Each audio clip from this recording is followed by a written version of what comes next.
Hi friends, எல்லோரும் எப்படி இருக்கீங்க? இன்றைக்கி வாழைப்பூ முருங்கைக்கீரை பொரியல் பண்ணலாங்க. இதோ எங்கள் மரத்தில் இன்றைக்கி ஒரு வாழைப்பூ கட் பண்ணியாச்சு. இது இந்த பஜ்ஜிக்கு போடுவோம்ல, அந்த வாழை மரத்தோட காய் தான். அதில் ஆனால் லைட்டாக கசப்பு கொடுக்கும். கசப்பு கொடுத்தாலுமே நல்லா உடம்புக்கு ரொம்ப குளிர்ச்சிங்க. மொந்தாம் வாழைப்பழம் இது வந்து அம்மா வத்தா கூட இதுதான் சாப்பிட சொல்லுவாங்க, அதிகமாக குளிர்ச்சின்ட்டு. அதனால் இதை இன்றைக்கி நல்லா க்ளீன் பண்ணிவிட்டு இதோ கொஞ்சமாக தயிரில் தண்ணியை ஊற்றி உப்பு கொஞ்சமாக போட்டுட்டு வச்சிடலாம். அப்போ தான் கருக்காத இருக்காது, இல்லைனா கருத்து போயிடுங்க.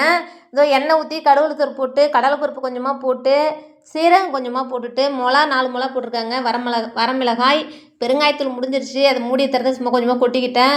பூண்டு ஒரு கட்டி, பூண்டு போட்டால் கீரைக்கும் வாழைப்பூ சூப்பராக இருக்கும். ஒரு பெரிய வெங்காயம், உப்பு வேணுங்கிற அளவு, அந்த வாழைப்பூவையும் போட்டு நல்லா கிண்டிக்கலாங்க. தண்ணி ஊற்றாத அளவுக்கு நல்லா வதக்கணும். வதங்கின அப்புறம் முருங்கைக்கீரையும் போட்டுக்கலாம். முருங்கைக்கீரை நான் கொஞ்சம் அதிகமாக சேர்த்துக்கிட்டேங்க. தண்ணி ஊற்றாத அளவுக்கு வதக்கிட்டு பாதி அளவு வந்த அப்புறம் கொஞ்சமாக தண்ணி தெளித்து வேக வைக்கணுங்க. அப்போ தான் வயசானவங்க சாப்பிட்றது பல்லு கொஞ்சம் சாஃப்டாக இருக்கும், இல்லைனா உங்களுக்கு மெல்றது கஷ்டமாக இருக்கும். தண்ணி ஊற்றி கொஞ்சமாக வேக வச்சுட்டு மிளகாயத்தில் போட்டு தேங்காய் பூவும் போட்டு 2 கிண்டிட்டு அடுப்பை ஆஃப் பண்ணிக்கலாம். செம்ம டேஸ்ட்டாக இருக்கும் தேங்காய் பூ போட்டோம்னா.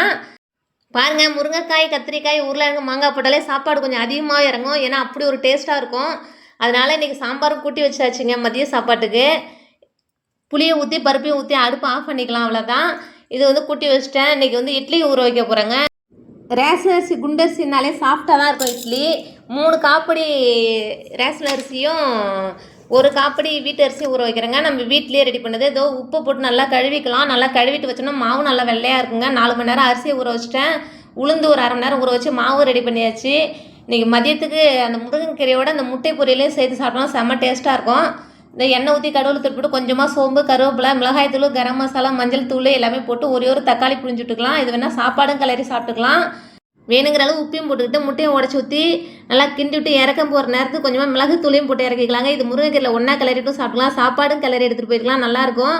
இதோ நைட்டு டிஃபன் வந்து ரெடி ஆகிடுச்சு. நம்ம அரைச்ச மாவு அடிக்கிற வெயிலுக்கு மாவு நல்லா புளிச்சிருச்சுங்க.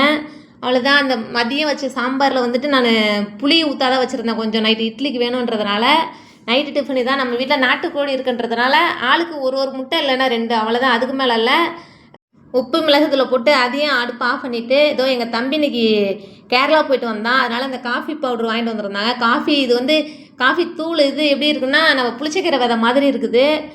நான் காஃபியெல்லாம் விரும்ப மாட்டேன், இருந்தாலும் இந்த கேரளா காஃபி தூள் எப்படி இருக்குன்னு ஒரு கொஞ்சம் டேஸ்ட்டு பார்க்கலாம் அப்படின்றதுனால தான் குடிப்பேன். ஆனால் அதெல்லாம் விரும்பிலாம் நான் குடிக்கிறதுல இந்த காஃபி டீ அப்படின்லாம் எப்போவோ ஒரு நாள், அவ்வளோதான். செம்மையாக இருக்குது.